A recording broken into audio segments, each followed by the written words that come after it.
Kalau gue ngeliat sih beberapa kali Georgia ini adalah tim yang bisa dibilang Kvaratskhelia doang ya, biar gampang nih. Kvaratskhelia doang yang punya nama besar pada akhirnya gitu ya karena bermain di Napoli dan tampil impresif di sana. Tapi juga sebenarnya secara skuadnya itu gua rasa cukup punya kapabilitas gitu untuk bermain, apalagi waktu kemarin mainnya di qualifier kan. Jadi backnya, pemain tengahnya itu juga ini nama-namanya agak susah ya teman-teman, maaf gue sebutin, nggak gue sebutin. Nah itu mereka ngerti gitu cara main bola tuh gimana, cara main taktikalnya tuh gimana. Jadi ya inilah mungkin bedanya ya, tim-tim Eropa itu emang punya pemahaman taktik yang baik menurut gue dibanding benua-benua lainnya, tanpa bermaksud merendahkan benua lainnya gitu ya, tapi suka nggak suka benua Eropa lah yang terbaik ya kalau dalam sepak bola gitu.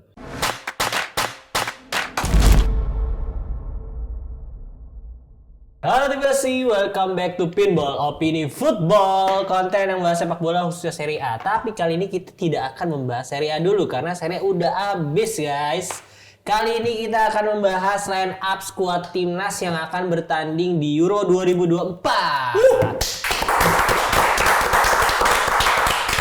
Kali ini gue bersama Bintang. Halo. Reza. Fans Napoli Indonesia. Dan Bang Wai. Ciao.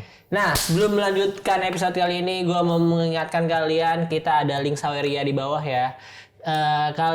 Jika kalian pengen memberikan support ya kepada kita nih, biar kita tidak makan gorengan yang tinggal separuh. Lagi pernah ditanyain di sebelumnya, gorengannya kemana?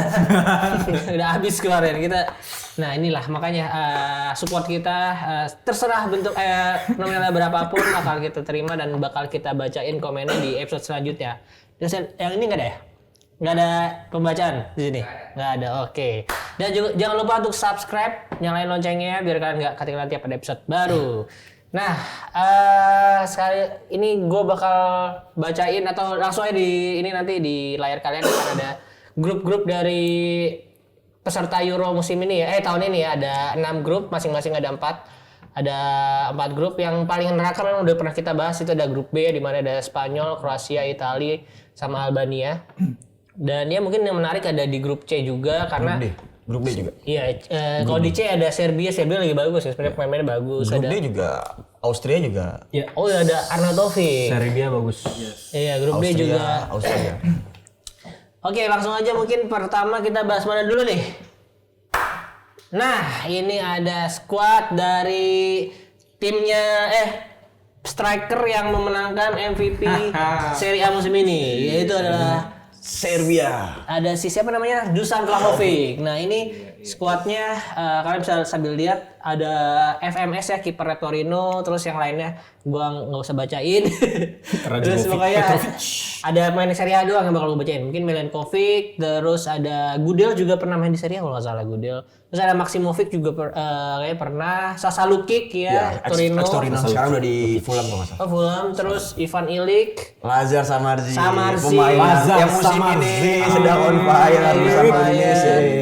Terus ada FMS, pemain yang lagi main di Arab. Terus siapa lagi kira-kira? Filip Kostic, Luka Jovic juga kan pernah main di sekarang masih main Di Milan. Masih nggak sih Milan? Di Milan. Masih kan? Luka Jovic Iya. Milan. Ada Nikola Jokic juga. Itu beda. Itu pemain basket. Nah ini gue mau tanya ke kalian, mungkin Bintang dulu melihat skuadnya Serbia yang ini nih, apakah mereka ada nama yang kira-kira nggak masuk nggak nih kalau dari sepengetahuan lo? Si Milan Milan Baros. Milan Badel tuh Serbia bukan? Milan Badel ya. itu iya. Bukannya Kroasia. Oh sorry, Kroasia ya. Enggak, berarti Nemanja Gudels baru yang iya. Berarti kalau dari nama ini nggak ada yang membuat gua berpikir harusnya dia masuk sih, karena menurut ada gua satu harusnya. Siapa? Miles Villar. ada Harusnya. Oh iya tuh ada Dibanding dengan Petrovicnya Chelsea. Oh, Petrovic itu Chelsea. Iya, sama yang satu lagi Ratskovic mendingan Miles Villar harusnya. Betul. Tapi kalau sama Vanja Milenkovic Savic ya tetap Vanja, karena Vanja memang musim ini lagi the best banget. Enggak, tapi begini abang, maaf ya Aldi, gue potong ya langsung teman-teman ya Tang ya. Menurut gue Villar kenapa nggak dipilih gitu ya? Menurut Dragan Stojkovic mungkin dia lebih nyari kiper itu yang bisa jadi balancing timnya gitu. Karena Villar ini oke, Svilar ini juga main di Roma bisa menggeser si Rui Patricio. Tapi memang karena dia masih muda banget, gua rasa untuk masuk di turnamen besar sebesar Euro ini mungkin pelatih itu lebih mikir untuk make kiper-kiper yang memang udah pengalaman. Karena suka nggak suka kiper itu mood booster dan bisa jadi pondasi sebuah tim juga gitu bang. Kalau gua ngelihatnya gitu ya mungkin pertimbangannya. Jadi Svilar itu layak masuk tapi mungkin belum waktunya. Menurut gue itu aja. Oh, berarti harus butuh pembuktian lagi ya. Butuh pembuktian lagi benar. Untuk masuk turnamen besar loh. Ini karena ini kan puncaknya dari sebuah turnamen interkontinental kan. Betul. Itu argumen gue sih. Oh, menurut gue sih ini rasis aja sih mereka.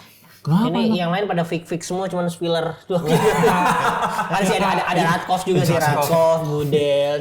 Cuman kan yang lain udah fix semua, ik semua. Di belakang Lar. Spiller emang asli apa ada keturunan lain ya? Dia dua warga negara sih sama Belgia sih. Di Belgia juga nggak dipanggil. Courtois juga nggak dipanggil Belgia. Mungkin nanti kita bahas ada mungkin. Pasca cedera mungkin ya. Iya, tapi emang bener sih itu capek ya kalau ngomong, kalau lu melafalkan dengan bener kan berarti cici gitu. Iya, kalau bener ya. Pitch gitu. Tapi ini guys, gue tes sedikit karena kalau secara bahasa itu sebenarnya kalian tahu kan ciao, ragazzi segala macam itu kan sebenarnya bahasa Itali. Tapi itu berasal dari Latin terus ke Balkan dulu, ke Slovenia dan lain-lain. Di mana tuh mereka ngomongnya salvus. Terus karena berubah bahasa gitu jadi Slav lama-lama jadi terus jadi ciao di Itali gitu kan. Sama kayak inilah, kita kan lebih senang ngomongnya Vlahovic daripada Vlahovic karena capek kan gitu. Ya gitulah ya. Jadi ngerti. Ya gitulah emang kalau dilihat capek gitu. Cuma ya itu tadi kalau balik ke perkataan gue di awal, gue nggak melihat ada yang sampai kepikiran oh dia harusnya masuk gitu. Tapi nggak dimasukin gitu. Karena menurut gue udah Serbia nih kuda hitam sih. Dan di seluruh lini mereka punya pemain yang bagus-bagus. Dan kalau gue sebagai fans Juve dari dulu memang Serbia cukup rutin masukin Kostic dan Vlahovic ya. Kostic dan Vlahovic. Jadi gue senang sih, Serbia akan menjadi salah satu tim yang akan gue pantengin. Benar, kuda hitam dia. Kalau kuda jingkrak Juventus dong. Iya, kemarin kalau seingat gue terakhir ya di turnamen gede di Piala Dunia juga mereka sebenarnya skuadnya lumayan oke, cuman ternyata di permainannya maksudnya di laganya itu kurang ngegigit lah. Iya. Ketika kan kalah sama Kamerun apa ya tim Afrika gitu maksudnya. Yang pemainnya ya setahu kita mungkin nggak terlalu oke, ternyata kurang bisa bertanding dengan baik dengan tim-tim seperti itu gitu. Masih oke lah kalau tim Afrika itu, kalau Guinea tuh baru sampah anjing.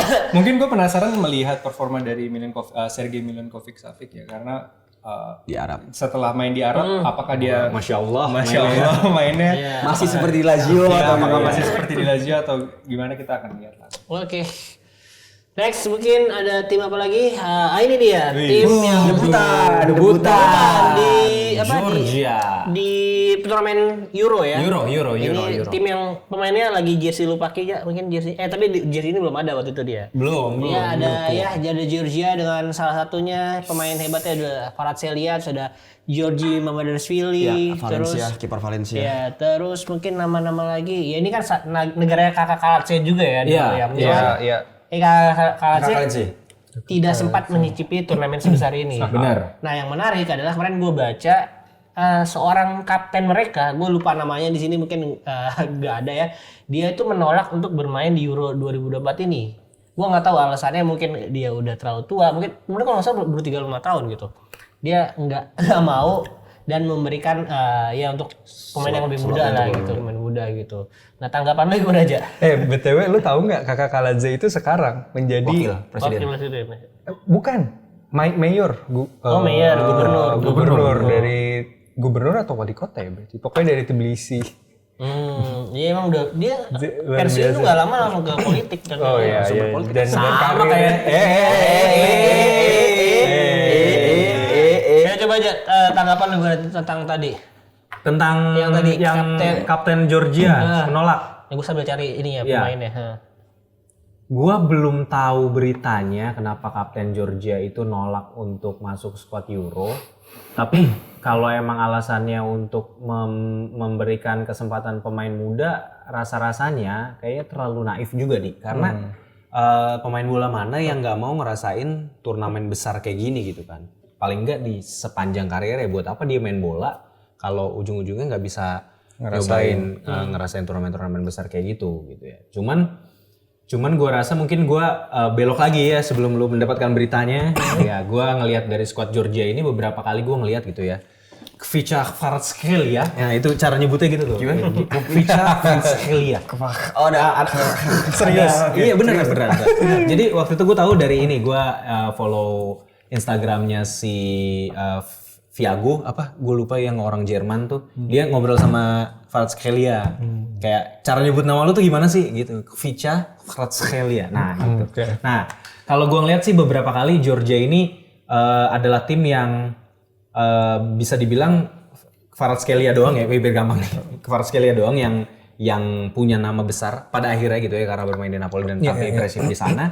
Tapi juga sebenarnya secara skuadnya itu gua rasa cukup punya kapabilitas gitu untuk bermain, apalagi waktu kemarin mainnya di qualifier kan. Jadi backnya, pemain tengahnya itu juga, ini nama-namanya agak susah ya teman-teman, maaf gue sebutin, nggak gue sebutin. Nah itu mereka ngerti gitu cara main bola tuh gimana, cara main taktikalnya tuh gimana. Jadi ya inilah mungkin bedanya ya, tim-tim Eropa itu emang punya pemahaman taktik yang baik menurut gue dibanding benua-benua lainnya. Tanpa bermaksud merendahkan benua lainnya gitu ya, tapi suka nggak suka benua Eropa lah yang terbaik ya kalau dalam sepak bola gitu.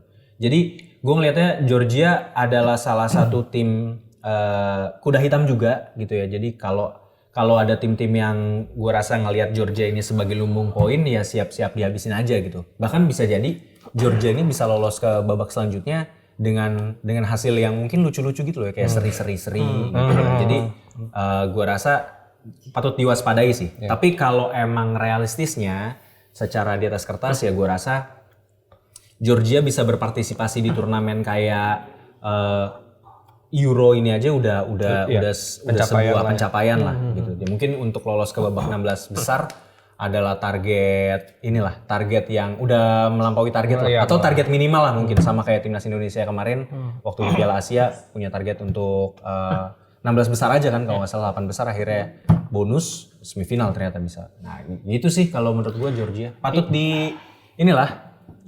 dinanti lah permainannya. Cuman kalau untuk gini, kalau ngelihat dari qualifier, kalau lu berharap pemain Georgia itu yang kayak menghibur banget, nggak juga gitu. Cuman emang ada beberapa pemain yang gue lihat impresif juga lah. Dia bisa ngelakuin pergerakan yang ngegocek pemain gitu ya, ngumpan. Tapi memang habis itu ya udah gitu. Kalau untuk secara permainan umpan-umpannya nggak yang wow gitu. Kalau lu berharap kayak Serbia atau mungkin Kroasia ya belum ada di level itu. Gitu sih kalau gue ngeliat Georgia ya. Iya, tadi nama kapten atau nama pemainnya adalah Jabakan Kava ya. Dia menolak untuk main dan ingin support lewat tribun doang. Nah, kebetulan pelatihnya ini juga mantan Willy Sagnol, legendnya Munchen lah ya. Jadi dia harus nyari lagi satu pemain yang ya kayaknya pemain Georgia itu negaranya nggak terlalu gede-gede amat sebenarnya. Nggak gede. Iya, gue kalau negara-negara yang nggak terlalu gitu kadang-kadang ada pemain-pemain random yang sebenarnya tuh dia sambil kerja biasanya gitu. Itu kayak kemarin Bulgaria loh, Kepulauan baru. Kerjanya apa, tukang bata. Ada yang tukang kebun gitu-gitu macam-macam misalnya. Nah, Georgia sendiri kemarin sempat uji coba dengan Thailand ya. Ya itu kayaknya ngebahas sama. Ditahan Thailand ya. Iya, jadi gue nggak ngerti Thailand yang nahan Georgia apa Georgia yang nahan Thailand. Kayaknya Georgia yang nahan Thailand lebih tepatnya. Oke gitu. Mungkin ya. Kalau dari kacamata orang Asia ya. Oke, next ke negara selanjutnya ada sang yang ini juara bertahan nggak sih? Nah, ini Itali. Gimana sih tifosi bukan tahun sih? 98 itu 98 Piala Dunia. ini ya. Enggak, 2000. Oh, 2000. Iya. ngalahin Italia. Sama 2000 Golden Goal. Sama 2018 kan Piala Dunia tapi. 2018 Piala Dunia, 19 Euro Portugal. Oh iya itu Portugal. Dia adalah juara Nation League. Gue terbalik. Nation League tahun ini ya. Sebelum ya setelah siapa? Italia kan Nation League juga waktu pernah kan. Italia enggak juara. Sebenarnya Portugal Nation League. Tahu bang. Apa fans Madrid? Dia di sini nyamar.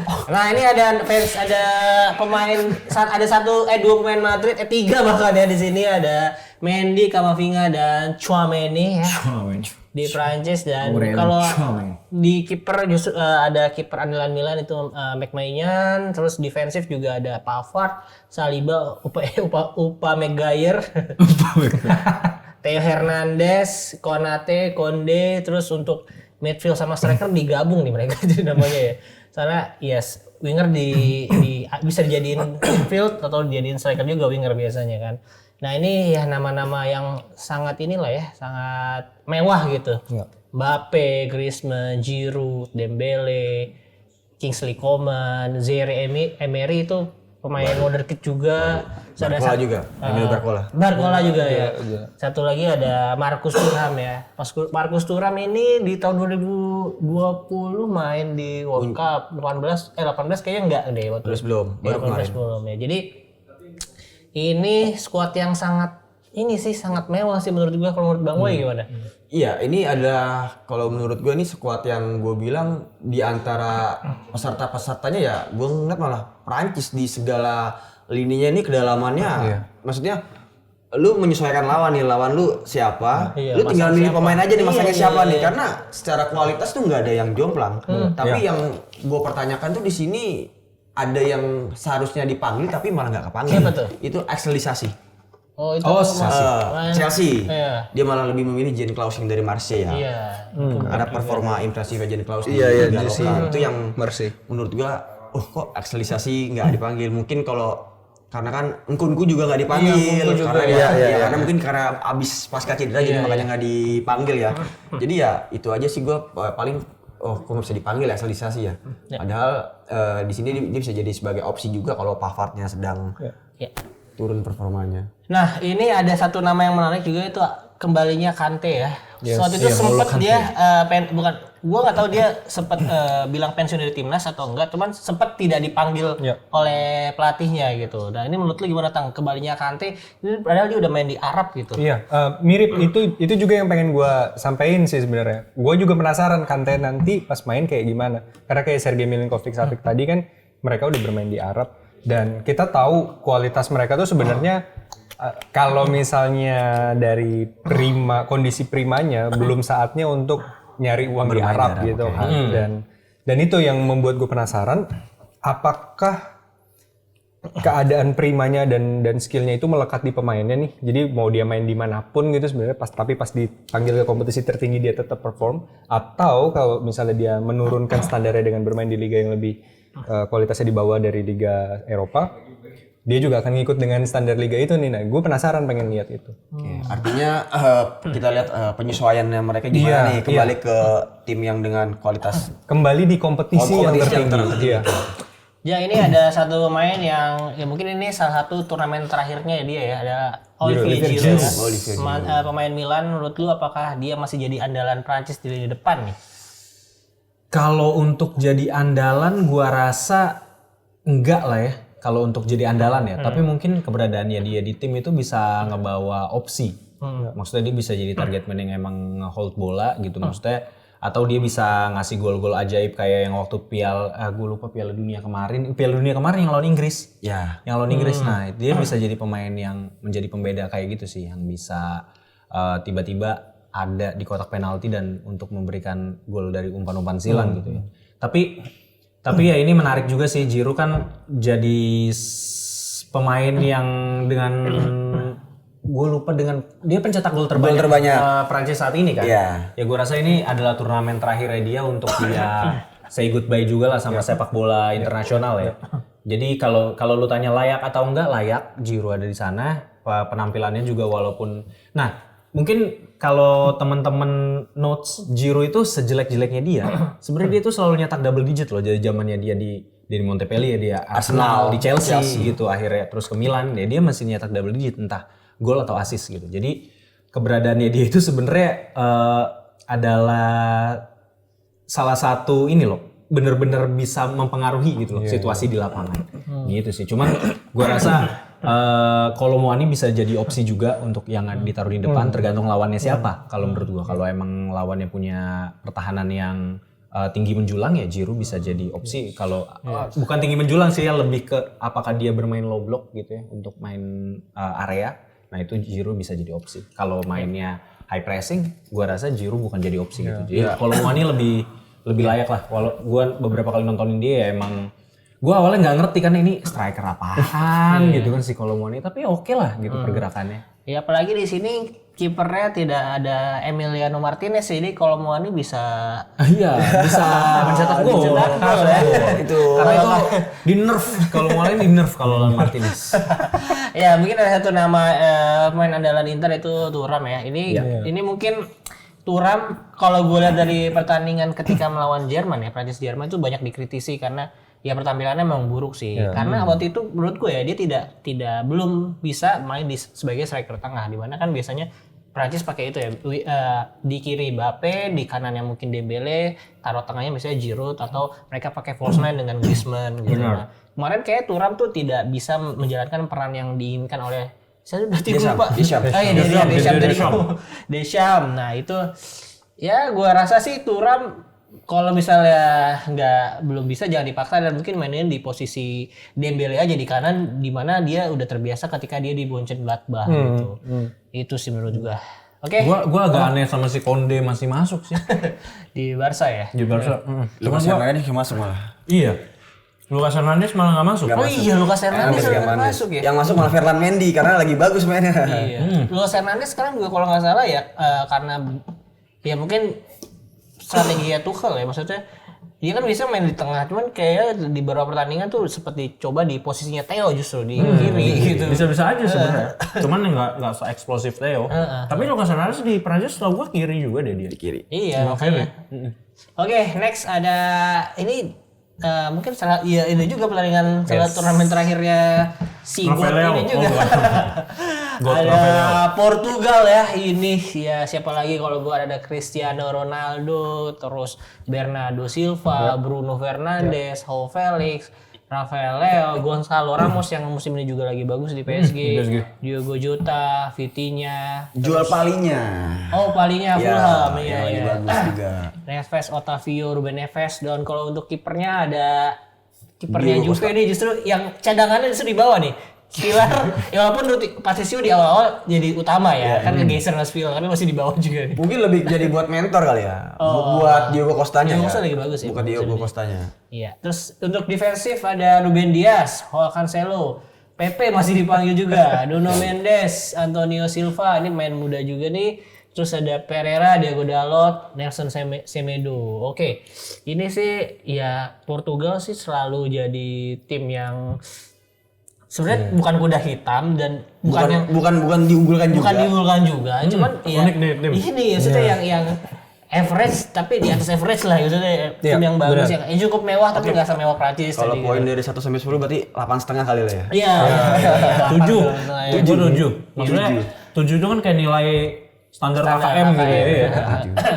Ini Tang, kalau lu lihat skuad Portugal nih apakah ya cukup bagus apa ada nama lain yang harusnya dipanggil? Nah itu sih enggak, kalau nama lain sih menurut gua enggak ya. Menurut gua ini udah sesuai dan juga Portugal ya meskipun dia adalah tim yang di atas rata-rata dan bukan unggulan gitu, nggak mencapai status unggulan, tapi buktinya 2016 aja dia bisa juara gitu kan. Dan waktu itu juga gue nggak menyangka, gue benar-benar menjagokan Prancis pada saat itu.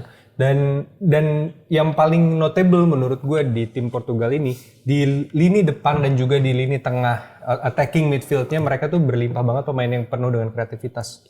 Jadi contohnya aja ada Felix, ada Fernandes, ada Bruno Fernandes, ada Bernardo Silva. Menurut gue 3 orang itu aja udah udah bisa bikin pertahanan puyeng. Ini ada 3-3-nya bisa aja bermain bersamaan kalau mau gitu. Terus ada lagi tenaga dan skill dari Rafael Leo yang meskipun di akhir musim mulai bermasalah dan mulai agak kurang, tapi gue rasa kalau untuk membela timnas pastinya ada motivasi beda ya.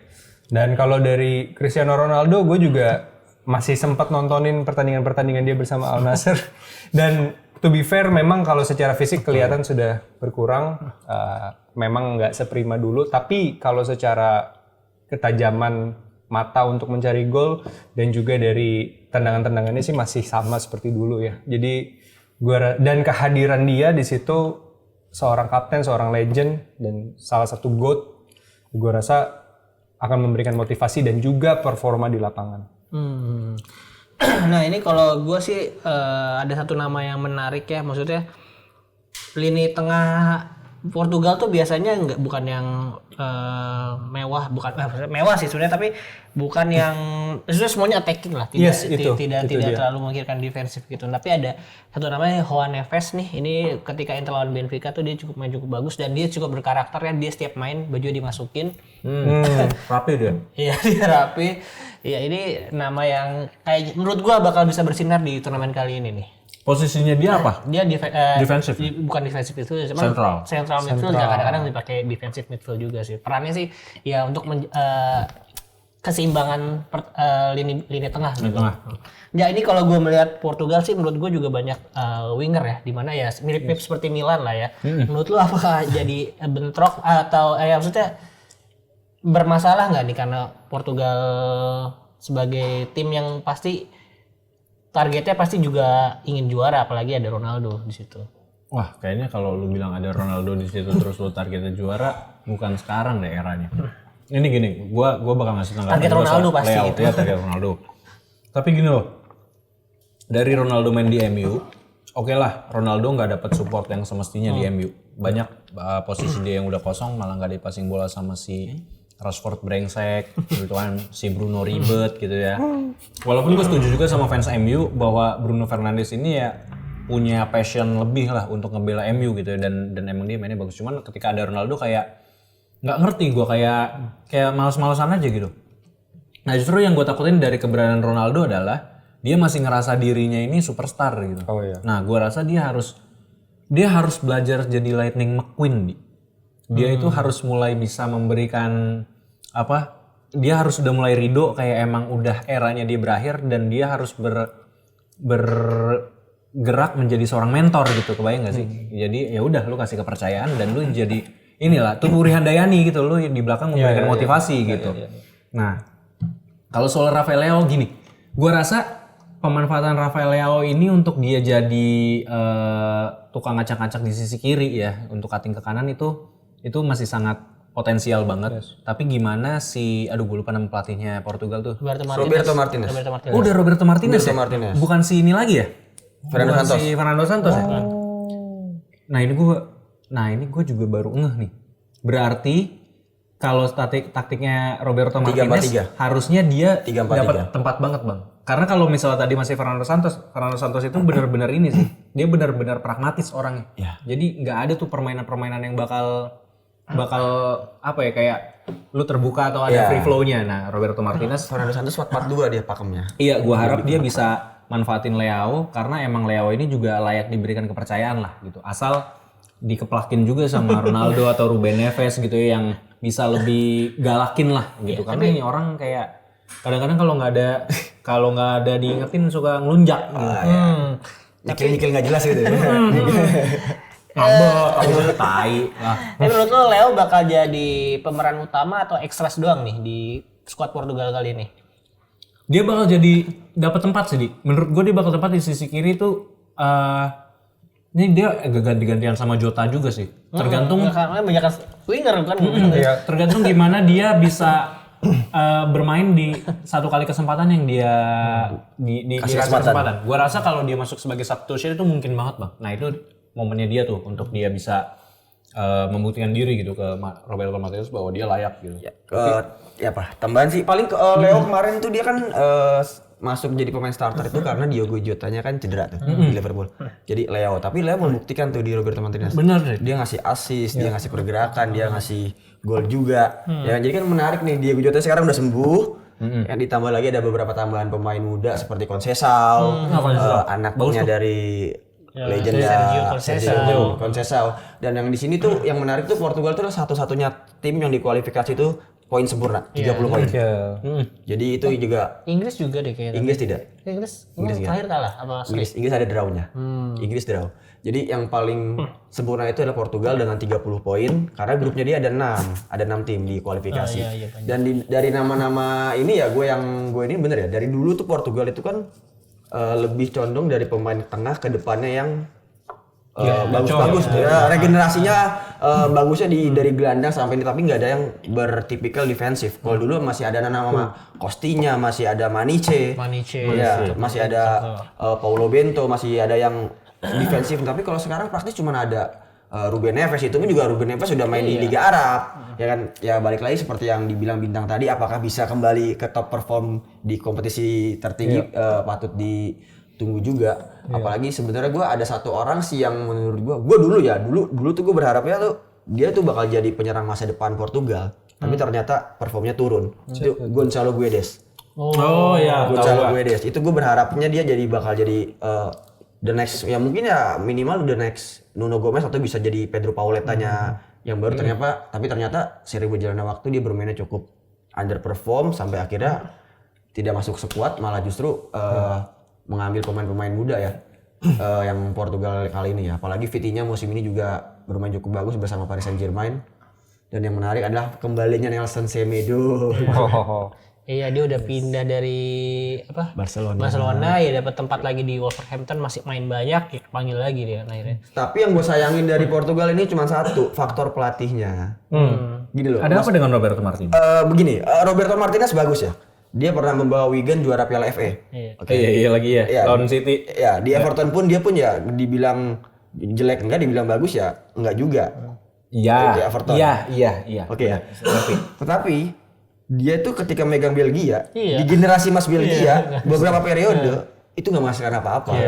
Dan sekarang malah Belgia pemainnya ya, yang generasi Mas itu udah mulai uzur. Dan generasi belum ada lagi, itu disayangkan banget. Banyak publik Belgia yang menyayangkan kenapa Roberto Martinez. Dan di sini Portugal juga pemain-pemain ini generasinya bagus, cuman kenapa harus memilih Roberto Martinez?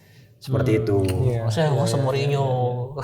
Ya mungkin saja, tapi ya Bisa sih. Cocok. kalau pemain pragmatis yang penting dapat trofi harusnya Mourinho. Tapi gini loh, gue baca di The Athletic tentang si tadi Fernando Santos, gimana pragmatisnya dia yang akhirnya sebenarnya menghasilkan trofi, yaitu Euro 2016 sama National League. Edisi perdana. Iya, edisi perdana. Nah, tapi dengan adanya terus gue juga baca emang gimana si PSSI-nya Portugal itu mulai emang ada mikirin regenerasinya dan mikirin gimana nanamin filosofinya. Mungkin Roberto Martinez ini juga dipilih sebagai salah satu penyegaran sih. Karena kalau dari kemarin itu Portugal mainnya di bawah Fernando Santos itu pragmatis banget. Mungkin di sini adalah kesempatan untuk dia manfaatin pemain-pemain yang cenderung lebih muda gitu kan. Karena kayak Felix, Jota, terus si Leao gitu kan yang notabene masih di bawah 30 ya. Nah, itu mungkin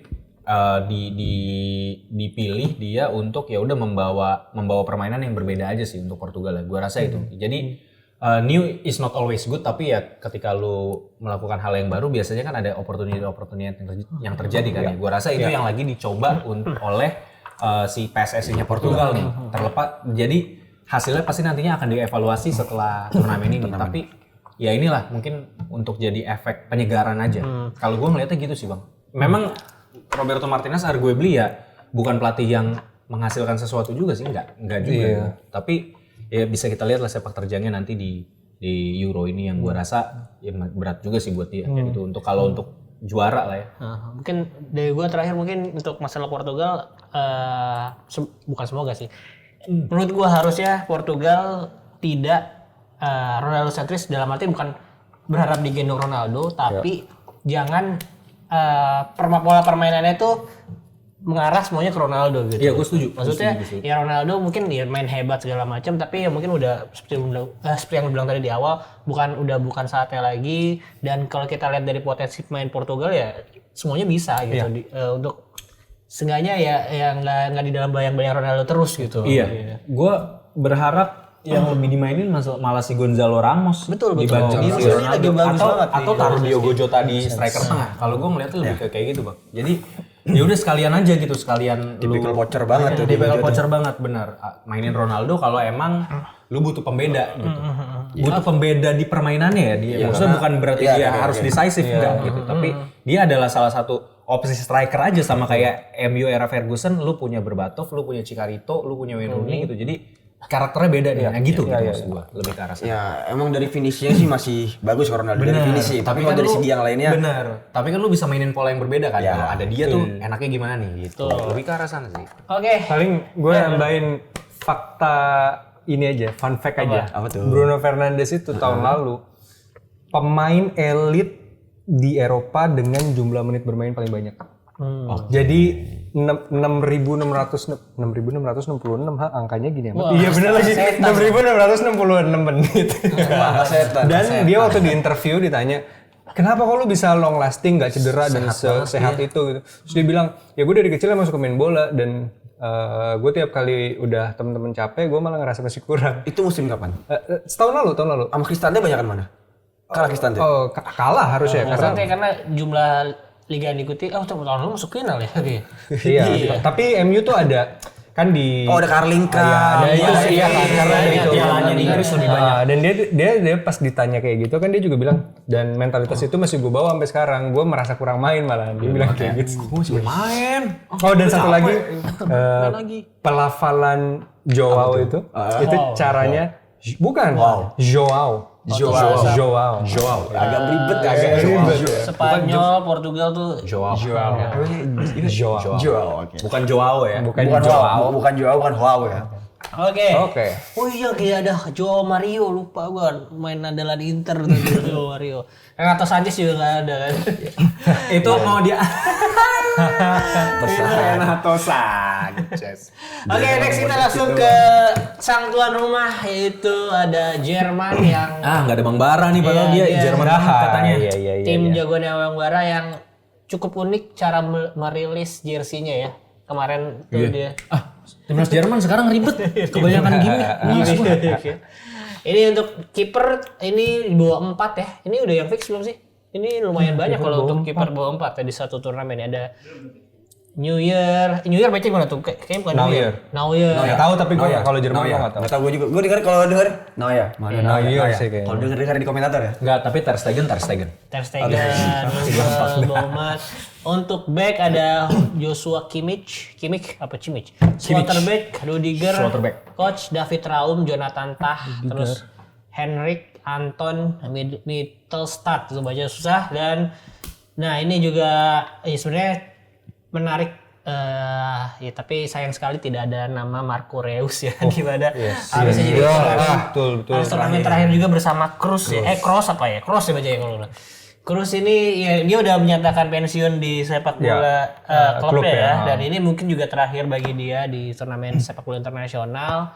Selain itu ada Florian Wirtz yang tampaknya udah calon ya digadang-gadang katanya bakal jadi calon pesaing calon Ballon d'Or ya. Karena performanya sangat bagus di Leverkusen musim ini. Ada Ilkay Gundogan, Thomas Muller, Havertz, Fulkrug, Sane, Andrich, Musiala, Pavlovic dan lain-lainnya. Nah, kalau lu itu Bapak Pascal dibacanya gimana? Pascal Gross. Jadi itu yang kayak itu S double S. kayak Kisling. Iya, bukan Kibling, Kisling. Oke. Nah, kalau gue lihat dari ini sih Jerman lagi-lagi gue bilang yang kurang adalah di sosok striker tajam house goal ya. Target man ya. Karena ya dari dulu memang agak susah kecuali zamannya Miroslav Klose. Iya. Setelah itu mungkin Mario Gomez. Terus siapa lagi? Kevin Kuranyi pernah. Kevin sebelum itu ya sini juga lagi agak sulit nih Jerman cari striker. Terakhir Lukas Podolski tapi dia bukan striker banget. Dia striker lebih. Iya. Nah ini menurut mungkin karena gak ada Bang Bara ke bintang dulu kali bahas Jerman, kira-kira apa yang kurang dari squad ini nih? Tentunya striker sih, karena kalau dari belakang udah inilah ya, belakangnya solid banget lah. At least dengan adanya kalau buat gua dengan adanya Kimmich dan Rudiger aja tuh udah oke lah. Terus kiper juga ya Neuer udah mulai ada di ujung karirnya tapi tetap bagus, kayak hampir nyaris kayak Buffon lah dia lastingnya dan juga cara bermainnya. Karena dia kiper yang relatif tradisional. Enggak juga sih, dia maksudnya dalam teknik saving dan teknik menangkap bola dia tradisional, tapi permainan kakinya luar biasa, luar biasa. Salah satu inilah pionir lah. Iya, dan dia berani banget. Pencetus pertama kalau nggak salah. Pencetus pertama. Kiper Eropa kan jadi semenjak ada dia jadi Dia jadi standar baru. Iya, gue pernah dengar ini dulu pas lagi nonton, terus komentatornya bilang Neuer tuh disuruh jadi pemain luar non kiper, ya outfield player kalau di Liga 2 juga masih bisa kayaknya. Kayak dibilang kayak gitu. Make sense sih. Dan kalau dari tengah juga udah menurut gue udah bagus ya, dan Jerman dari dulu kita tahu mainnya efisien banget dan mereka tidak banyak ya gitulah, pragmatis, benar-benar fungsional semuanya tuh. Kayak nggak perlu nge-skill, nggak perlu apa, yang udah main aja gitu. Sistem banget dia. Sistem banget, betul. Dan paling yang kurang di Euro kali ini hanyalah striker. Iya, betul. Bang Wai gimana nih lihat Jerman, apalagi ya tim-tim mereka ya di liga mereka lagi ya karena ada Leverkusen lagi hype lah gitu. Melihat Jerman gimana? Ya, untuk kekuatan Jerman musim ini dia lebih banyak. Ada beberapa pemain yang dari liga lokalnya ya. Seperti nama-nama yang dari Robin Koch, lalu ada David Raum, Henrich, Anton dari Stuttgart. Stuttgart mengirimkan banyak pemain karena musim ini Stuttgart juga performanya luar biasa. Ada di peringkat 3 di Bundesliga, ada Undav di depan, ada Furic di gelandang. Dan ini menurut gua ada beberapa ini sih, kemarin sih sempat gua baca ada apa ya, kayak mempertanyakan keputusan Nagelsmann. Itu kenapa nggak bawa Goretzka, Sergei Gnabry, dan itu Leroy Sané juga hampir nggak dibawa sama Nagelsmann. Cuman Leon Goretzka nggak dibawa ya? ya, cuman bagaimanapun kalau kata orang-orang yang di Jerman sana, fans Jerman, mau Sané performa di klub lagi jelek pun, kalau misalnya di Jerman dia tetap akan bisa kasih impact. Makanya mungkin dari atas alasan itu Sané dibawa lagi. Terus juga menurut gua di sini juga menarik juga yang 4 orang kiper yang meskipun belum final ya. Ada Oliver Baumann, kiper Hoffenheim yang salah satu save terbanyak di Bundesliga juga musim ini dia. Bahkan paling banyak malah. Paling banyak? Iya, bahkan paling banyak Oliver Baumann. Iya, kalau dari tengah gua nggak mau komen karena ini gelandangnya ini udah, kalau gue bilang dari semua peserta menurut gue ya Jerman yang Paling seimbang seimbang lah menurut gue. Apalagi juga ada sosok Thomas Müller ya. Yes. Müller ini kalau di turnamen besar ini udah nggak mandang usia, mau dia umurnya berapa, atau tahu yang kita tahu Müller ya, tahu kok ini orang ada di sini, tahu golin, kok ada di sini, ada tahu golin. Dan lu sadar nggak sih Bang, Thomas Müller tuh kayak pemain abadi gitu loh. Kayak kita kan nonton dia dari dia debut, dari dia Debut muda, ya? iya kan? World Cup 2012 kalau nggak salah. Enggak. 2000, iya bukan 2012, 2010 lah ya. 2010. Tapi kayak dia tuh mukanya gitu-gitu aja, kayak ya udah, kayak kita, lu kalau gue suruh tebak umur Thomas Müller pasti ini kan, kalau tanpa lu tahu umurnya yang bener ya. Dia nggak setua itu sebenarnya. Iya. Lu kayak bingung kan dia umurnya berapa gitu, kayak pasti lu mikirnya kayak masih 28, 29-an gitu. Padahal udah 3 Oh enggak, justru gue terbalik. Maksudnya gue pikir tuh dia udah 38 gitu. Oh enggak, Ternyata 34. masih kan. 34. Iya, dan gue kayak, ini perasaan Kayak pemain abadi udah dari banget. kapan tahu main mukanya begitu. Iya. Dan ternyata dia masih 34. Iya, uniknya gitu sih si Müller. Itu mah Dapon kali. Tapi gue ini juga maksudnya di Jerman ini yang karena dia kemarin di kualifikasi itu kan sering gonta-ganti di belakang ya, di defendernya. Dia ikut kualifikasi masih ya? Di persahabatan gitu dia sering ganti-ganti pemain belakangnya karena belum memiliki pakem yang pasti ya. Mungkin menurut gua di sini Rudiger sama Jonathan Tah mungkin yang akan mengisi di dua sentral backnya, dan Joshua Kimmich di kanan, mungkin yang di kirinya David Raum mungkin ya. Tapi kalau untuk di gelandangnya gua ini mungkin pusing banget nih Nagelsmann harus pakai siapa karena menyesuaikan lawan juga pastinya. Ya ini ada nama juga Slotterbeck tuh sebenarnya bagus juga, dan mungkin si Niklas Sule yang udah jadi gemoy sekarang ya. Justru gue malah lebih suka si Niklas Sule walaupun dia sudah gemoy kayak lu ya.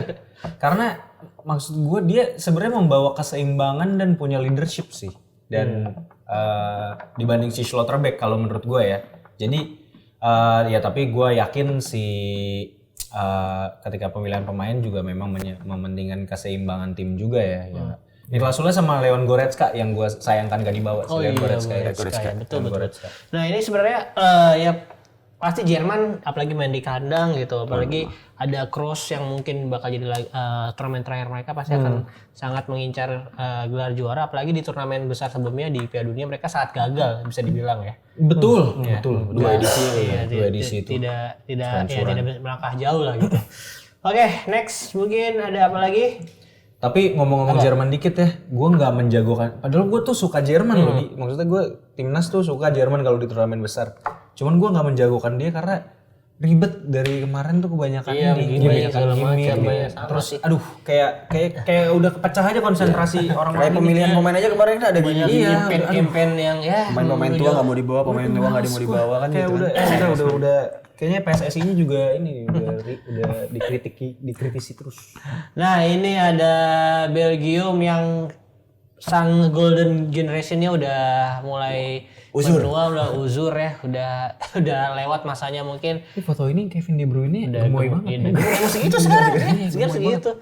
Ya, ada kipernya tidak dibawa tadi, ada Courtois tidak dibawa. Itu. Terus ya Spilar tadi juga dibawa, ada Castel, terus Kaminski. Untuk pertahanan ada Witsel, Faes. Oh ini bukan Martin Paes ya tapi ya. Bukan. Paes, Jan Vertonghen masih di bawah. Timothy Castagne, Debas, Arthur Teate juga ada. Witsel tuh Axel Witsel. Iya, Dia di defense. Ya itu. Iya. Semenjak di Atletico Madrid. Disulap sama dia. Biasanya di Dortmund tuh udah beberapa kali coba juga, cuman mungkin di Atletico Madrid udah lebih terlihat ya gitu. Terus ada Thomas Meunier yang udah main di Liga di Trabzonspor ya di Turki.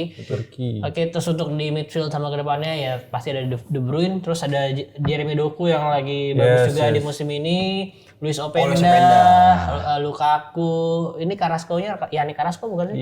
Iya, Masih yang Yannick kan? Carrasco. Yang sempat Ex Atletico. Atletico. Bukan balik lagi di Atletico ya? Kok pindah lagi tuh klubnya?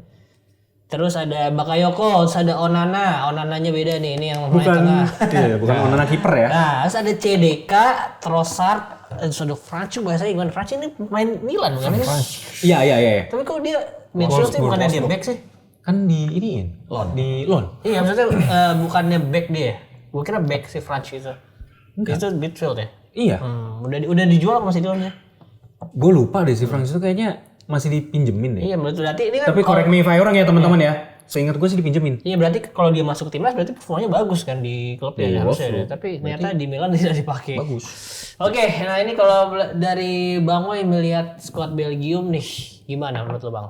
Ini ya yang tadi kan udah dibilang ini adalah skuad yang golden eranya udah mulai uzur dan regenerasinya nggak sebagus golden eranya yang lalu-lalu, dan kembali mereka memakai pelatih yang menurut gua ya kurang pas aja ya. Cuman yang nggak tahu ya dengan generasi yang sekarang ya bagaimana Domenico Tedesco-nya bisa membuat suatu perubahan, apakah bisa menjadi Belgia akan kembali menjadi peringkat 1 dunia lagi atau gimana ya. Menarik tunggu juga ya. Karena kan di Euro ini kan pelatih asal Italia juga cukup banyak ya. Selain Domenico Tedesco di Belgia, lalu ada Vincenzo Montella di Turki, lalu ada Calzona juga di Slovakia, cuman ya nggak tahu kalau ini statusnya ganda atau enggak dengan di Napoli. Dan satu lagi Marco Rossi di Hungaria yang lagi bagus juga memegang Hungaria di beberapa turnamen besar. Balik lagi ke Belgia, ini ya Courtois tidak dipanggil, dan ya ini kalau gue bilang sih nothing tulus aja buat Belgia sih, karena menurut gue udah nggak jadi tim unggulan juga kalau buat gue pribadi ya.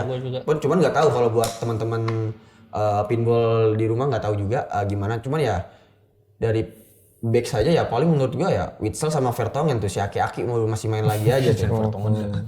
Nggak sekali aja Alderweireld dipanggil lagi ya sama Vermaelen. Abang Tobi. Tapi yang menarik di sini yang ada Den Donker yang nggak dipanggil ya. Oh iya, main Napoli itu jarang dimainin tapi padahal dia sempat digadang-gadang juga dulu pemain bagus. Lalu adanya Lukaku juga dipanggil, Jordan Lukaku. Napoli lagi nyungsep soalnya. Udah kemana Ya, itu paling Jordan? paling tetap mengandalkan Kevin De Bruyne, lalu ada Jeremy Doku, duo City, dan Yuri Tillman juga yang lagi bermain bagus dengan Aston Villa, dan juga CDK. Pasti gue yakin sih CDK akan ngisi di satu slot di pemain inti sih. Harus sih. Iya. Yang lain ada tambahan? Gue mau ngelurusin tadi Astor Frank itu ternyata dipinjemin ke Milan dengan opsi pembelian. Tapi nggak ditebus. Tapi statusnya punya Wolfsburg berarti. Wolfsburg, benar. Kalau gue mungkin tambahan sedikit, Belgia sebenarnya gini, gue nggak ada nge-deny pemain-pemain ini ya, karena Belgia udah nggak punya pemain lagi, makanya. gitu, udah nggak ada lagi opsi-opsi lain-lain gitu. udah Nainggolan. Ya, main di Liga 1 ya. Jadi ya gue rasa ini harus pinter-pinternya si pelatih untuk manfaatin yang ada, nothing tulus aja sih yang penting mainnya. Ya gue agak kasihan sama De Bruyne sama Doku sih. Mungkin mereka berdua yang akan tulang lebih utama sebenarnya. Ya menurut gue untuk masuk lolos grup aja Belgia udah pencapaian sih. Oke. Buat gue Belgia nggak ada bedanya sama ini Georgia sekarang. Oke, jangan lama-lama bahas Belgia, langsung ke tim selanjutnya. Mana dulu nih jadi ganti-ganti Pak. Spanyol dulu aja nih. Spanyol kiper. Unai Simon. Ini masih ada 30 nama kalau saya ada banyak belum Iya, squad fix ya. belum final, belum Ada final. Unai Simon, David Raya, Alex Remiro, terus backnya ada Carvajal, Laporte, Alex Grimaldo yang lagi bagus. Pau Kubarsi. Kubarsi nih gue baru dengar. Pau Kubarsi pemain muda. Iya, Barcelona. Oh, dipanggil nih. Ada Lenormand itu Basque ya. Lenormand nih terus Jesus Navas. Jesus Navas yang nih ya udah tua juga nih. Nacho. Cucurella justru dipanggil ya. Cucurella. Vivian. Justru nggak ada Marcos Alonso. Terus siapa lagi? Asensio. Asensio. Kalau Asensio udah dari yang ini dulu kan udah nggak di Madrid juga kan Asensio. Di PSG. Di PSG ya. Terus untuk di tengah dan depannya ada Morata, Pedri, Rodri, Ferran Torres, Lamine Yamal, Oyarzabal, Garcia lagi bagus juga, Zubimendi, terus Dani Olmo, Fabian, Marcos Llorente, Joselu, Nico Williams, dan Alex lain-lainnya ya. Aduh, ini squad Spanyolnya ini ya. Squad Spanyol yang ya sebenarnya di era-era sekarang tidak terlalu yang sewah yang 2010 ke atas sekarang ya, maksudnya masih adalah nama-nama yang main inti Real Madrid, Barcelona, tapi sekarang yang ya Barcelona Madrid sih masih jago ya. Barcelona juga udah agak kurang gitu. Gua melihatnya sih di sini ya pasti nama-nama yang banyak yang muda nih kayak Yamal aja sekarang masih under 20 kan ya. Lamine Yamal, Fermin Lopez, pemain muda. Ya. Pedri yang udah di overuse nih. Pedri asli dah. Ya, itu pemain. Lu melihat squad Spanyol ini, apakah ini kayak ya bisa lebih bagus hasil dibandingkan turnamen sebelumnya nih? Gua nggak yakin ya, karena maksudnya bahkan Morata di sini tuh menjadi salah satu pemain yang Tak tergantikan. paling bahkan even Morata jago kok. Morata jago kok. Cuma maksud gua kalau dibandingin dengan striker elit lain belum di situ levelnya, dan ketika melihat Spanyol dia menjadi salah satu unggulan tuh menurut gua membuat kualitas Spanyol jadi dipertanyakan kan. Tapi ini gua mau disclaimer dulu nih kayak yang lain. Gua tuh sama Spanyol dari dulu rada-rada gimana gitu. ada sentimen tersendiri. Iya, gua ada sentimen tersendiri sama Spanyol karena gua dari 2010 even ketika dia golden age-nya ada Iniesta, ada Xavi, ada segala macem. Gue tetap kurang suka gitu, karena menurut gue mereka punya keangkuhan gitu. Mereka tuh punya keangkuhan ketika masuk ke lapangan. Mereka kayak kalau dulu ya gue ngeliatnya beberapa kali kayak seolah-olah merendahkan lawan. Tapi gue juga nggak suka caranya karena zaman 2010-an itu mereka tuh sering diving. Mereka sering diving, permainannya tuh juga nggak direct, bener-bener cenderung membosankan lama-lama. Dan gue melihat antara keangkuhan ini, terus antara kayak divingannya ini dan cara permainannya membuat gue sampai saat ini masih nggak bisa enjoy dan kurang suka sama Spanyol secara keseluruhan. Ya itu personal banget sih ya, personal banget ya. Cuma nggak tahu ada satu hal yang mengganjal. Paling satu-satunya yang sangat bisa diharapkan dari Spanyol adalah kehadiran Rodri sih. Menurut gue ngikutin City musim ini karena menarik banget menurut gue. Dan Rodri kayak udah jadi master sih di lini tengah. Dia benar-benar menguasai pertandingan kayak dulu kita lihat Yaya Toure. Dan dia sekarang benar-benar semua aspek sepak bola tuh dia kuasain. Mungkin nggak terlalu skillful, tapi dia sangat efektif dalam bermain. Luar biasa. Rodri ini mungkin pengembangan dari Sergio Busquets ya. Bisa. Dari power, dari yang segala macam. Gavi nggak dibawa, ada Gavi. Cedera. Gavi. Oh iya. Oh cedera ya? Cedera. Ada yang lain ada tambahan? Iago Aspas sih, kalau gue kenapa nggak dibawa?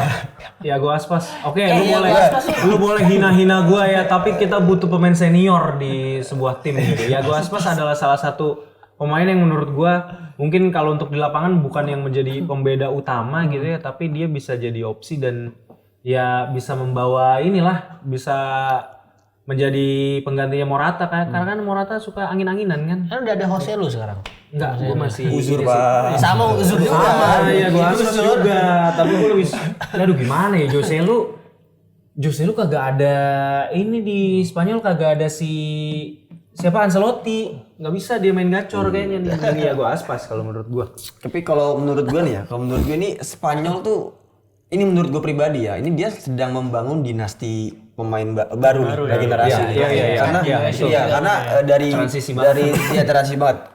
Satu dari pemilihan sosok pelatih dari Luis Enrique ke Luis de la Fuente. De la Fuente ini kan dari U21-nya Spanyol dipromosikan jadi pelatih kepala di Spanyol dan hasilnya juga cukup bagus menurut gua ya. Dari progres permainan ya, meskipun nama-nama yang ini cukup menurut kita ya cukup asing juga nih. Skuad Spanyol yang kita kenal dulu ada David Villa, Iniesta, Xavi, Fabregas, Torres, tahu nama-nama Alex Garcia, Alex Baena, Mikel Merino, lalu ada Zubimendi, apalagi tambah Ayoze Perez yang di Newcastle aja dia flop, tahu-tahu balik ke balik ke Betis bagus lagi ya kan, masuk timnas lagi ya kan. Ya terus ada juga Vivian, jadi lebih lebih variatif aja dari pemilihan skuadnya. Jadi kalau dulu kan Barca Madrid sentris banget kan, Spanyol kalau sekarang kan lebih merata kan, ada dari mana Bilbao mengirim pemain, dari Girona mengirimkan, dari Villarreal, dari Leipzig dan dari Sociedad dan sebagainya. Paling gue bilang di penjaga gawang ya. Spanyol itu memang dari dulu juga seperti Italia, salah satu yang memiliki kiper bagus, cuman di generasi yang sama. Iya. Oke ya. Jadi kalau dulu ada Iker Casillas dengan Victor Valdes, lalu kesininya ada De Gea ada Kepa, ada ini. Dan yang sekarang Unai Simon dan David Raya sama Alex Remiro. Tapi emang Victor Valdes pelatih bagus bang, jelek. Kiper pelatih sih ngomong. Kiper bagus. Ketika dia debutnya bagus. Debutnya dia bagus. Oke. Tadi balik lagi dikit, tadi gua ada tambahan dikit, Pin, lupa gua. Oh ini, maksudnya sekarang cuma ada 3 pemain dan 3 pemain itu udah uzur-uzur semua gitu, dan bukan yang bisa, menurut gua bukan yang bisa di-save di pertandingan ini. Iya, benar. Carvajal, Nacho, bisa lu ya? Iya, bukan yang di-save yang bisa jadi di-save di Spanyol menurut gua. Haaland dikantongin. Oke, next ke tim selanjutnya ada Inggris ini wah namanya masih banyak nih. Ini golden emasnya. Selalu golden kalau ini. Iya selalu golden dong, tapi kan nggak juara. Tadi katanya football is coming home. Coming home. Abis coming home dicolong piala yang lain. Iya, untuk kiper dia masih ada 4 nama ya. Ini kalian bisa baca sendiri. Ini terus yang menarik tidak adanya nama Marcus Rashford ya. Yang musim ini sebenarnya di MU juga lumayan lah ya sebenarnya performanya gitu. Ini menurut lu lu melihat skuad Inggris bagaimana ini? Gua kan MU juara FA Cup, kok pemainnya cuma 3 yang masuk sini.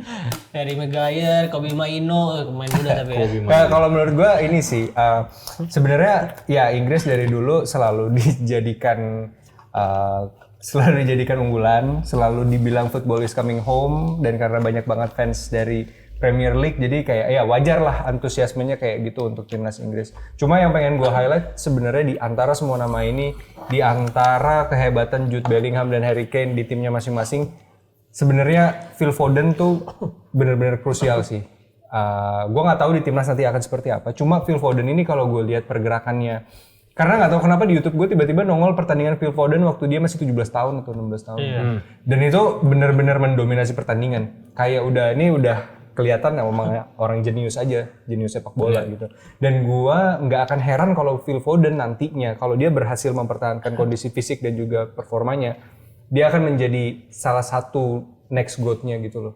Maksudnya bisa jadi kayak kalau lu mikirin 10 pemain sepak bola atau 20 pemain sepak bola paling hebat, gua nggak heran kalau Phil Foden bisa masuk di situ.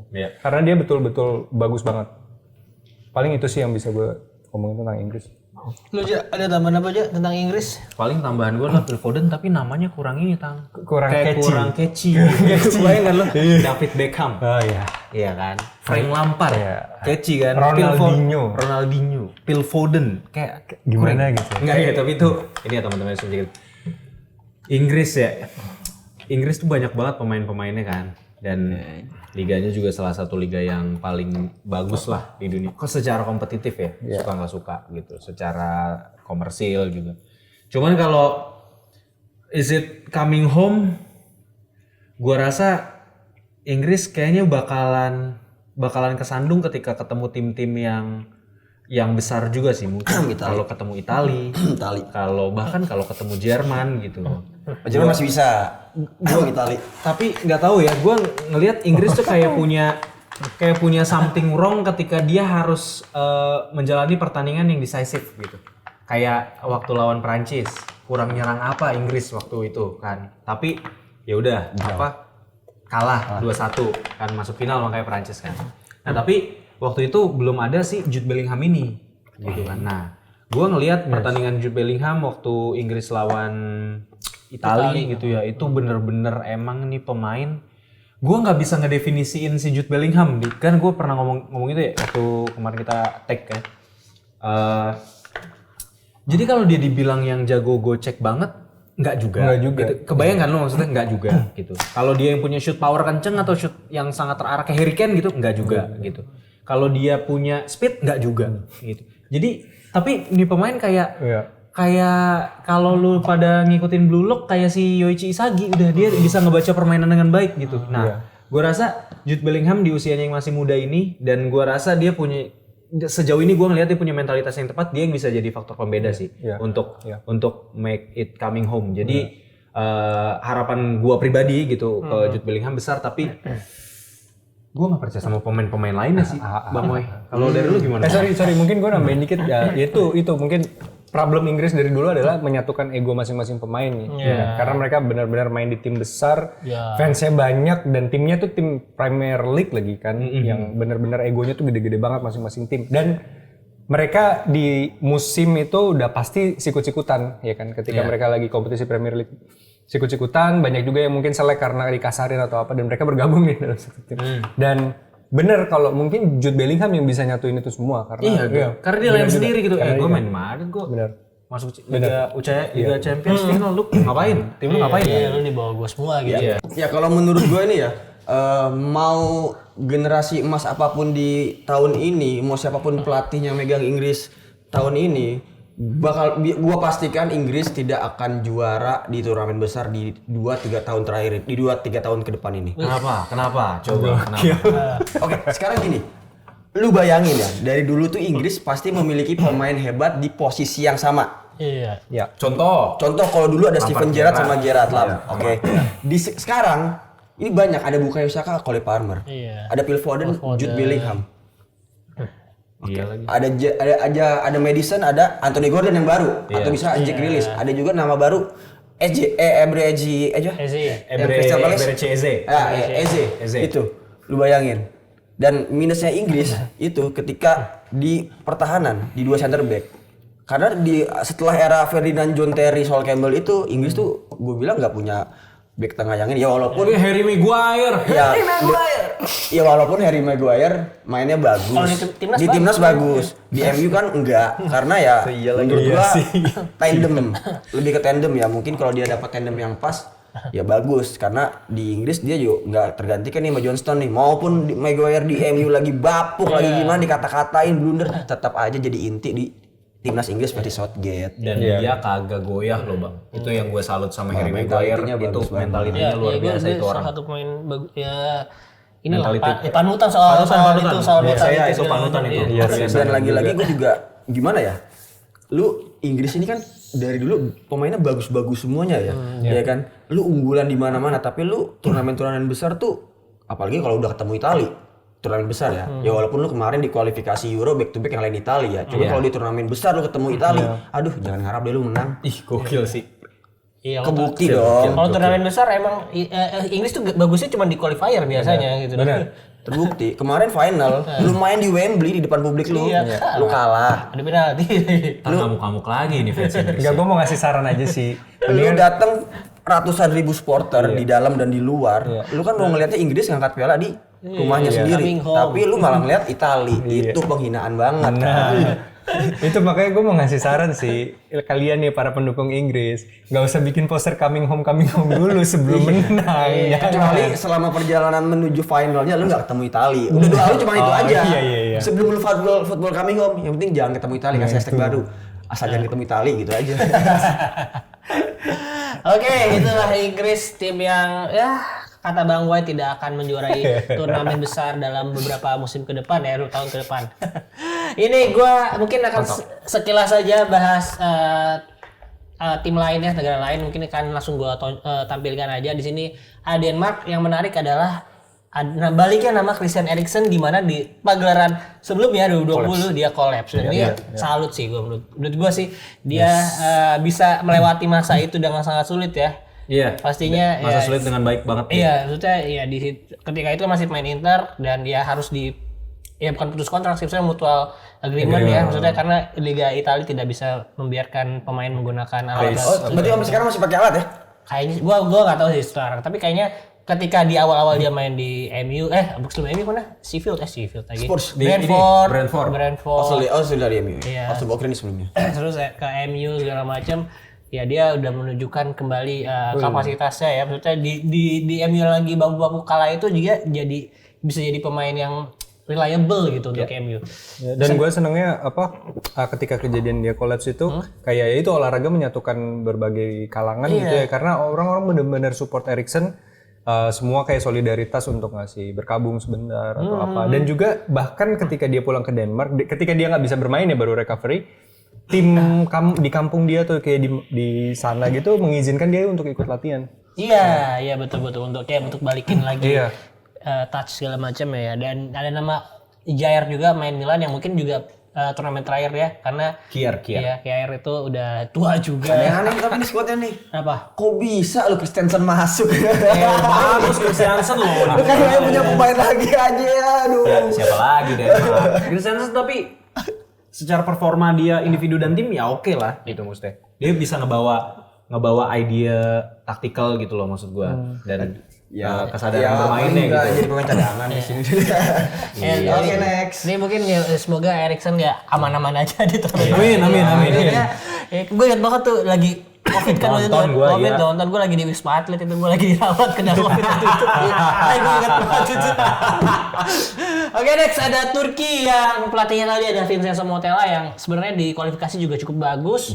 Juara grup dan ini ada pemain Italia banyak ya, ada Zaki Celik, ada Kenan Yildiz, terus siapa lagi kira-kira? Nggak ada lagi ya? Ya ada yang ex Italia juga, ada Demiral ya, Mary Demiral. Iya, Demiral. Terus untuk Burak Yilmaz tuh masih ada. untuk kiper ada kiper ketiga atau keempat MU ada Bayindir tuh di bawah.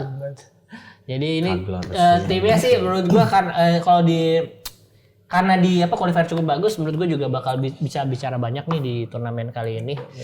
Oke, next. Sebelum kita Ada Calhanoglu, Bro.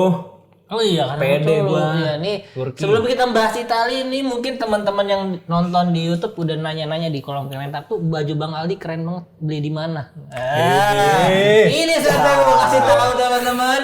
Ini kan dari tadi udah mau nanya kan. Gimana ini? Ini kalian udah mau nanya kan. Nah, ini gue kasih tahu nih, baju ini gue beli di falka.cloth. Jadi untuk teman-teman yang ingin membeli kaos ini, kalian bisa langsung ke Instagramnya aja. Ini memang bukan official dari Inter Store ya, tapi ini adalah Falka.cloth, ada vendor dari Ichi Store. Jadi memang orang yang punya juga Interisti. Jadi silakan beli di situ. Oke, next langsung aja kita bahas squad Italia. Briefing ini. Langsung aja, tidak lama-lama langsung kita bahas squad Italia di mana belum semuanya fix ya. Ini ada 4 kiper, Donnarumma, Meret, Provedel dan Vicario, nama-nama yang sangat menurut gue bagus musim ini. Klubnya masing-masing bagus. Bagus semua. Buset lu, gue sebagai fans Napoli ya. Alex Meret itu nggak lebih bagus dari Alex Abad. Iya, tapi ya boleh lah. Tapi harusnya benar diganti sama Kareseci. Kerenan Alex Abad. Iya, Kareseci lah. Iya. Oke, terus untuk back ada Mancini, Di Lorenzo, Di Marco, Cambiaso, Buongiorno, Bellanova, Bastoni, Darmian dan lain-lainnya. Terus midfield ada Chiesa, Jorginho masih dipanggil juga ya. Masih. Fratesi, Pellegrini, Barella, El Shaarawy, Fagioli, Orsolini, Florunso ini masih dicoba lagi. Nah menariknya yang lagi hangat-hangatnya juga di media sosial ada Manuel Locatelli yang melakukan protes sebagaimana protes abang Lili Pali. ya bang Lili Pali. Cuman bedanya nggak ada kata lucunya. Iya, ada dulu ya. Cuman blank hitam aja. Iya, ini dia protes akhirnya kenapa dia tidak dipanggil sedangkan pemain yang baru balik dari suspension sang penjudi itu dipanggil Fagioli. Lentang, ini langsung aja Tan. Pemain, dia dua-dua pemain Juventus nih. Gimana menurut lo? Nah, kalau Locatelli gue juga bingung jujur kenapa, karena dia memang betul-betul bagus. Kemarin gue sempat ngomong mungkin ada pertimbangan selera dan pertimbangan taktis, jadi Locatelli yang mau nggak mau harus dikorbankan. Ya itu bisa diterima sih. Cuma Fagioli ya mungkin karena potensinya dan juga meskipun dia nggak bermain tapi mungkin dianalisa dari cara latihannya atau dari trait-trait lainnya gitu ya, mungkin dianggap masih pantas. Dan kalau melihat pertandingan terakhir meskipun nggak fair ya melihat dari satu pertandingan itu, tapi memang bagus, jadi harus diakuin Fagioli main bagus itu paling. Kalau Mas Bang Wah ini yang menggebu-gebu kalau bahas Itali gimana tentang squad ini? Iya, squad ini adalah kalau gue bilang di antara generasi Italia sebelum-sebelumnya ya. Ini generasi cukup bapuk menurut gue. Cukup bapuk ya. Tapi generasi bapuk lo aja lo kemarin bisa juara Euro. Yes. Ya kan, dibanding kalau kita track back ke tahun 2000-an itu generasi emas ya. Tapi malah hanya dapat 1 Piala Dunia ya kan. Seringnya runner-up. Hanya dapat 1 Piala Dunia, itu gimana bang? Itu luar biasa bang, Piala Dunia bang. Itu mah luar biasa. Ya, tapi kan dari Calciopoli kan. Tapi kan dari beberapa final, lu berapa kali masuk final? Lu Yes. satu. Ya, Jangan ngomong lain kalau Italia. Kalau Italia pemain mau bapuk kayak gimana juga kalau di turnamen besar ya. Menurut gua juga tim-tim kayak Jerman, tim Inggris juga cukup gini juga hormat. Kalau lihat Italia. Ya sih. Ya gua nggak tahu kenapa ya, meskipun dari kualitas pemain gimana kalah sama Jerman, kalah sama Inggris. Cuman kalau menurut gua dengan pemain kayak gini aja nih, Italia bisa ngerepotin Jerman, Inggris, tim-tim unggulan nih. Ya contohnya kemarin lah Euro. Siapa yang ngarepin Italia juara, yang jagoin? Kalau bukan dari tifosi negaranya sendiri, nggak ada. Tahu juara coy. Tapi gue mau note sedikit ya, ini singkat-singkat karena baterainya mau habis nih katanya nih ya. Ya jadi gue berharap Skamaka yang dipilih daripada si Retegui ya. Terus juga empat ya. Yang berkurang 4 nih. Iya. Dari namain 4 orang nih. Skamaka, pokoknya gue langsung aja, Skamaka. Ya coba ucap aja. Gue pengennya pokoknya Skamaka. Yang berkurang. Yang berkurang. Kan ada 4 orang lagi yang dikurangin buat jadi final squad. Oh yang bakal gue take out ya. Yang bakal gue take out itu Alex Meret 1. Bawahnya 3 aja udah, ngapain banyak-banyak. Habis itu si Richie keluarin. Terus si aduh. Acerbi keluarin, Acerbi. Old man Acerbi. Terus si Raspadori keluarin. Wah. Dah. Gua dulu deh, ini Florunso jelas tidak belum terbukti. Meret. Untuk back kayaknya tidak ada. Untuk ini gua justru si Fagioli belum terlalu lama dia. Satu lagi gua nggak mungkin Raspadori cukup lah. Siapa ya? Ya Cristante kali ini Cristante. Lu Tang? Gue Meret, Acerbi, sorry banget El Shaarawy, sama satu lagi gue bingung siapa. Bantu gue satu lagi. Zakani lumayan. Zakani. Pellegrini bagus lagi. Jorginho lah, take out itu. Jorginho serius. Jorginho. Iya. Udah Fagioli main aja udah. Ya udah. Iya. Jorginho dan Locatelli. Iya. Gue mau kayak gitu. Kalau gua Provedel, terus ada El Shaarawy, lalu ada Acerbi dan Florunso. Kalau Jorginho di take out tadi ganti Locatelli buang si Florunso. Jorginho tak tergantikan, Pak. Oh iya, gue setuju. Gue kayak gitu, iya.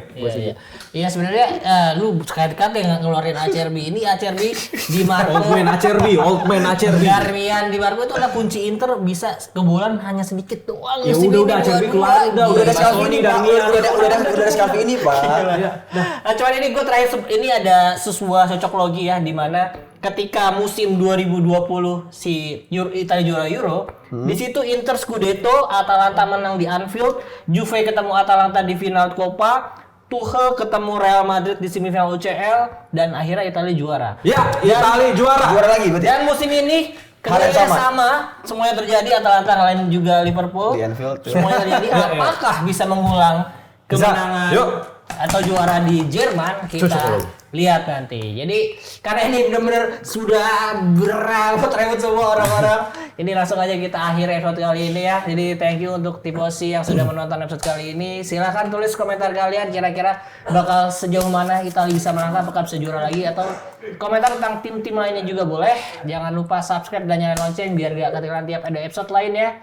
Follow juga Instagram dan TikTok ada di pinsport.com untuk dapetin berita olahraga ter up to date. Kita semua pamit. Thank you semuanya. Ciao. Ciao, thank you. Bye. Baterai.